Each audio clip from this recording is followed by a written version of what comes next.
السلام عليكم ورحمة الله وبركاته أعزائي طلاب الصف الثاني الإعدادي. هنكمل درس السياحة وهنتكلم عن مواقع التراث العالمي في قارة آسيا وقارة أوروبا. هنلاقي إن قارة آسيا بتحتل قالك المركز الثاني بين قارات العالم من حيث إيه؟ قالك عدد المواقع التراثية بنحو قالك 29%.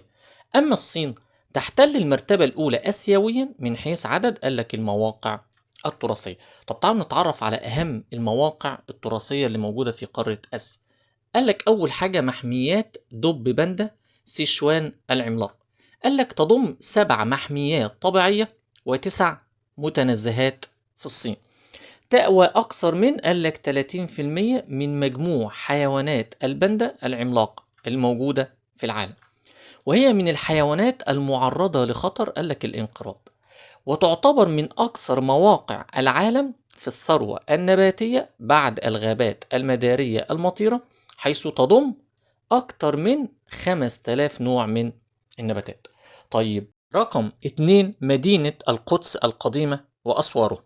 قالك مدينة القدس لها قيمة كبرى في الديانات السماوية الثلاث، وتتضمن نحو 220 أثر، وتضم قبة الصخرة التي تم بناؤها في القرن قالك السابع الميلادي، وتنفرد بزخارفها التي تتضمن أجمل الأشكال الهندسية والنباتية. يوجد أيضا فيها كنيسة القيامة وحائط البراق. طب رقم 3 قالك البتراء، واحدة من أشهر المواقع التاريخية في الأردن في غرب آسيا.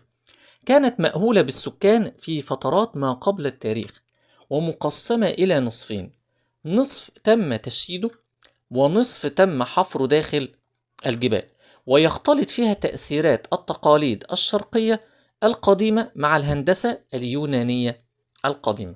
طب تعالوا نركز ونشوف في قارة بقى أوروبا. قال لك رقم 1 تحتل أوروبا المركز الأول بين قارات العالم من حيث إيه؟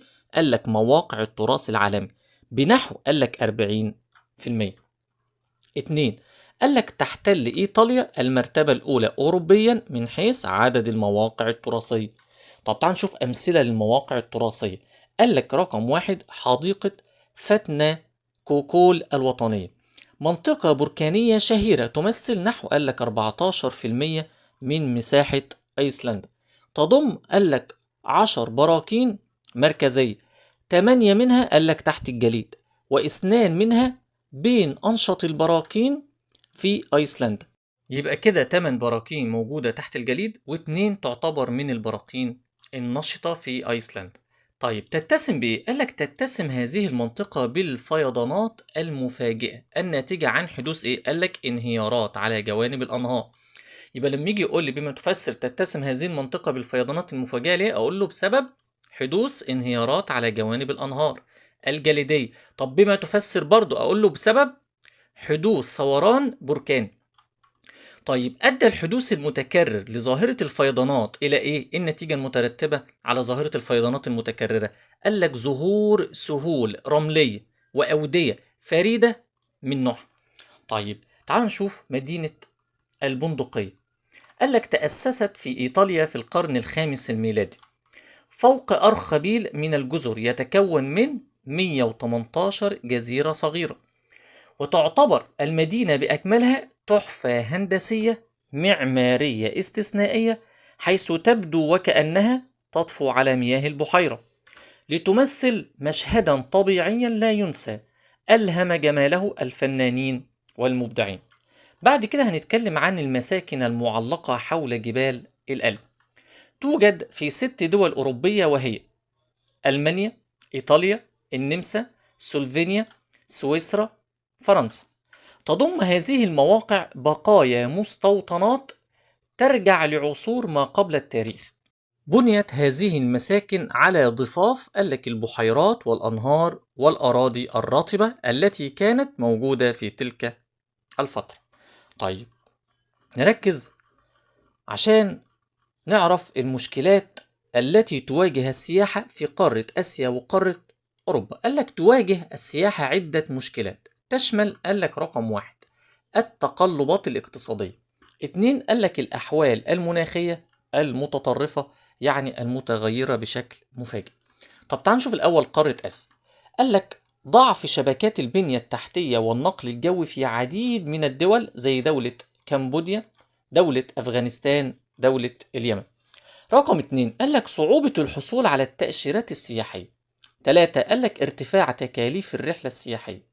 4 قال لك ضعف الحملات التسويقية خاصة لدول وسط قارة آسيا. 5 قال لك وجود بعض المشاكل السياسية في بعض الدول زي دولة لبنان، العراق، ودولة أفغانستان.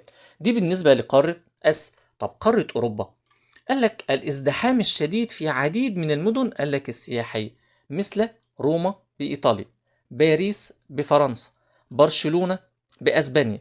مما يترتب عليه إيه بقى؟ قال لك النتيجة المترتبة هنقول له رقم 1 حدوث ضغط كبير على البنية التحتية لهذه المدن. 2 تدهور الموارد الطبيعية. طب بما تفسر هنقول له بسبب كثرة الزيارات والرحلات السياحية. ارتفاع كمان معدلات الانبعاثات الكربونية بسبب قال لك كثرة رحلات السفر.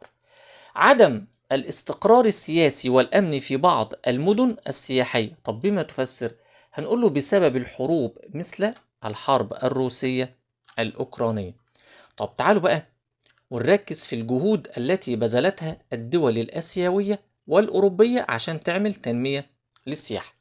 قال لك قامت الدول الآسيوية والأوروبية بالمزيد من الجهود لمواجهة مشكلات السياحة وتحقيق التنمية السياحية. طب تعال نشوف رقم 1 قال لك التوجه إلى السياحة المستدامة يعني المستمرة بتقليل معدلات قال لك انبعاث ثاني أكسيد الكربون والاعتماد على الطاقة النظيفة. 2 تشجيع السياحة البيئية ووضع قواعد صارمة لممارسة السياحة مع الحفاظ على البيئة.